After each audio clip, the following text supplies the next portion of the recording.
Maganda umaga, tanghali, hapon, gabi sa Zodiac Sign na Libra with the air elements. Yan ha. Okay. Lala Baby nagpapakilala po. Isa lang pong like, subscribes, and share. Tingnan po natin ang inyong energy sa mga natitirang araw, linggo ng buwan ng Pebrero. Okay? General reading po. Your first energy, ito ang tinatawag na the hangman. Okay?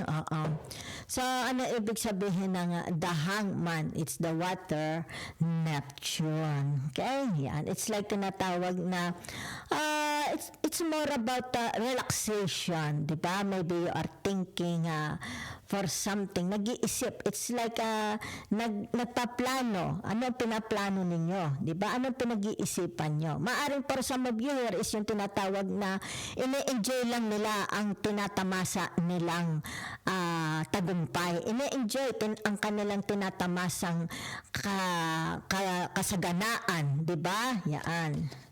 So, narito ang tinatawag na, teka muna hubad ha? Okay. So, ito yung tinatawag na the lovers, the Gemini. So, ito yung tinatawag ini-enjoy. Okay? Ini-enjoy nila ang kanilang tinatawag na relationship. Maybe they are married. Diba? Ini-enjoy nila. Okay? Ang bawat isa't isa. Diba? It's like, girl, ako'y maswerte sa'yo. Ayan, kita ninyo. Diba? So, ibig sabihin nito, yung silang dalawa lang, parang sila lang dalawa ang magkakilala. Diba? Mukhang ito sa tinatawag na, ikaw ang aking soulmate. Ako'y baliw na baliw sa'yo. Ay, Santa Maria, Ginoo. Diba? So, maaari ito yung tinatawag, matagal na siyang naging single. So, ibig sabihin nito, mula nang ikaw'y aking makilala, sa iyo lang tumubok ang aking tikitik. Diba? Tubudug. Yan, okay? So, ibig sabihin nito, palagi na sila siguro nasa labas, activities, creativities, siguro lagi ng row the boat, diba? Something like that, tennis, picnic, para silang mga bata. Siguro ang kanyang kasoulmate is kagaya din niya, like a child, para silang, magbatuhan tayo ng bato, diba? Yan, diba? Kumbaga dito natagpuan din niya kanyang tunay na kasoulmate, diba? Partner. So, ibig sabihin nito, tinatawag na the Seven of Cups. Yan, ha? Ibig sabihin, meron ditong tinatawag na na-overcome na. Okay? Na-overcome na nila ang kanilang tinatawag na itong mabigat sa kanilang buhay, 'di ba? Okay. Pwede rin naman ito yung maaari ito na overcome na niya, 'di ba? Yan. Adjusted na siya, 'di ba? Yan. Flexible na siya, okay? So narito ang tinatawag the Four of Cups, di ba? So, ano yung ibig sabihin nito? Yung tinatawag na at home siya. Okay? Yan. Sa kanya kung saan siya naroon, di ba? It's like, nagagawa niya ang gusto niya, di ba? Yan. Kumbaga dito yung tinatawag na meron siyang kalayaan to express her, sabihin na nating her passion, di ba? Maaring sabihin na nating this person is a singer, baka ito ay merong YouTube platform, social media platform, diba? Yan. So, ibig sabihin, baka itong, kung ano man ito, diba, pinagkakaabalahan nila, maybe a passion, diba, creativity, baka nagbe-bake siya ng cake, from home, from her kitchen, nakakapagpapasok ito ng pera. Kaya pala naman lumabas ang tinatawag the Eight of Pentacles, di ba? Ibig sabihin, nakakagawa ng pera, okay? Through her kitchen. Maaring sabihin natin mananahi siya, di ba? Ang expertise niya, magaling siyang manahi, di ba? Ibig sabihin, nakakapagpapasok ng pera. Kung ano itong ginagawa niya, it's like tinatawag, asawa ko, tutulungan kita para hindi tayo maghirap sa pamimira, di ba? Yan. So, ibig sabihin, in the comfort of their home. Diba? Yan. So, kumbaga dito, nakikitang success. Diba? It's like, pareho na tayong success, wala tayong problema sa pera. Diba? Kumbaga dito, palagi tayong masaya. Diba? Kumbaga dito, palagi nang merong bagong ideas pumapasok sa isip ko. Diba? Paano ko lalong mapapaganda ang aking tahi. Diba? Paano ko lalong mapapasarap ang aking tindang longganisa, di ba? Very, very busy, di ba? Yan. Ibig sabihin nito, siya ang kasama mo, kaalalay mo sa buhay mo. Maaring kung halimbawa sabihin natin you're a single, merong tinatawag na halimbawa pinagkukunan mo, okay? Yung trabaho mo, yung pinagkikitaan mo, ito ang tinatawag na nakakapagdala, okay? Para umasenso ka, di ba? Sabihin natin mag-asawa, okay? May mag-asawa, meron din naman ditong single, di ba? It's like tinatawag, kahit single siya, meron pa rin siyang pwedeng gawin na ito is magiging very, very busy sila, di ba? Para hindi sila mabuang, di ba? Para hindi sila mainip. Something na fruitful, di ba? Na kumbaga dito, pwede pala itong pagkakitaan, di ba? It's like tinatawag, magaling akong mag-gitara, di ba? O, sige, sabihin natin you're a guitarist. Ibig sabihin nito, maaring magbubukas ito ng social media, di ba? Maaring magtuturo siya through social media o kaya sa mga katabi-tabi, di ba? So, ibig sabihin nito, hindi boring kung siya mag-isa. Kung may asawa siya, hindi rin boring kasi pareho silang active, di ba? Nagtutulungan. Yan. So, naririto ang tinatawag na, yan, it's about the mind, di ba? Ano yung nasa mind na yan? Tingnan natin.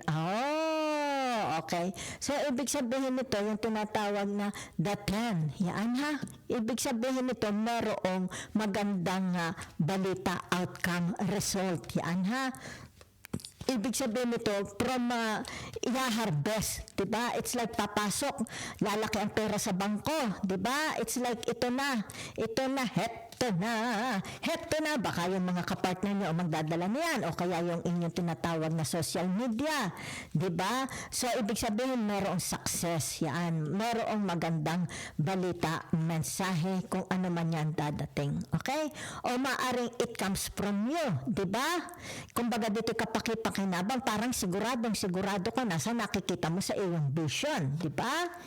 So, naririto ang tinatawag na, yan, the Knight of Pentacles, diba? Ibig sabihin, malaki ang maiitulong nito, especially sa inyong katayuan sa buhay. Kaya yan, kung naman itong katayuan ninyo sa buhay ninyo, it's tinatawag na ito lang, okay?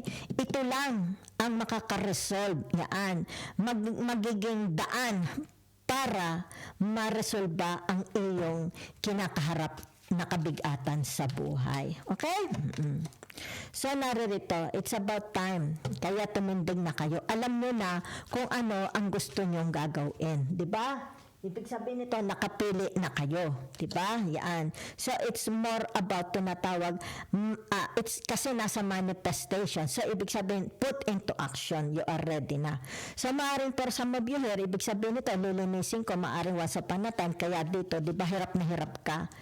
Diba, it's like tinatawag merong mabigat, okay? It's like maaring nasira yung credibility. Kailangan linisin mo ang iyong pangalan, okay? Whatever. Kung ano man ito, diba, maaring nasira ang iyong pangalan, ang iyong reputation, diba? So, for some of you here, ibig sabihin nito, alisin na kung ano ito nakakabigat sa buhay ninyo. Kung meron kang urinulang walang tangkay, tanggalin mo na, diba? Itapon mo na, diba? Kasi nag-iipon lang yan ang tinatawag na stagnant and energies, di ba?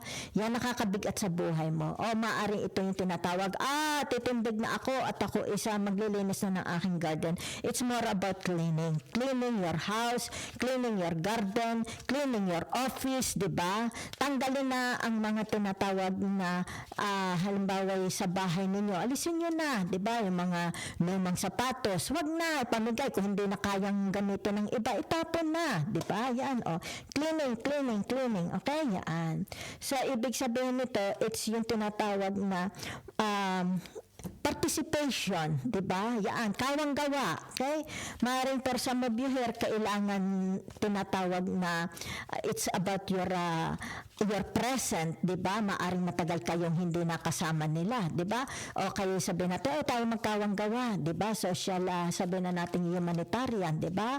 For a purpose. Ibig sabihin nito, sasama kayo, baka lilinisin nyo ang buong barangay, di ba? O, kumbaga dito, yung tinatawag na one head, 10 heads is better than one head, di ba? Yan.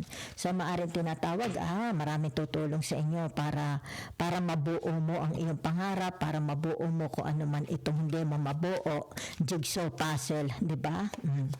So, ibig sabihin nito, receiving your blessings, okay? It's about time to receive your blessings, di ba? Kaya dito, ibig sabihin nito additional. Okay, additional an increase in your wealth, an increase in your wealth, di ba? An increase in your sabihin na nating mga bagay sa bahay, di ba? O kaya an increase of family members on the way, di ba? So blessings from God. You have two choices lang, di ba? Kaya dito the two of swords, di ba? Okay? You go out or you stay, di ba? Ano ito? My life is like a hell. No, I will not stay here. I will go out para ang aking buhay is productive. Maging mas productive, di ba? Yan. Para tinatawag na ko, palagi na lang ako nasa kadiliman, di ba? Kulang ako sa araw, kulang ako sa vitamin C, di ba? So you have to work hard, di ba? Ibig sabihin nito, bagong buhay, di ba? Bagong konsensya, di ba? Kumbaga dito, ibig sabihin nito, kung nasira ang reputation mo, clean, di ba? Linisin mo ang reputasyon mo, okay? And more active. Yan, ha? It's like tinatawag pagbabagong puri, di ba? Yan, maaring for some of you, tinatawag matagal kang matagal kang hindi nila nakasama, absent, di ba? And the 8 of Pentacles, di ba? So, kumbaga dito, this is only an energy. Ito na, narito ka na, di ba? So, ibig sabihin nito yung tinatawag your presence, okay? Mas visible ka na ngayon, di ba? Yan.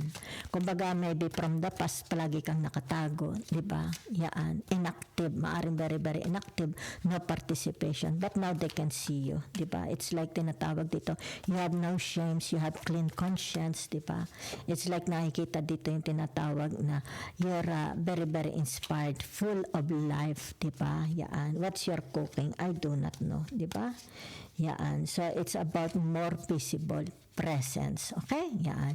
Ito yung tinatawag na pinahahawakan mo na ang tinatawag na responsibilities. This person is very, very responsible na. Okay?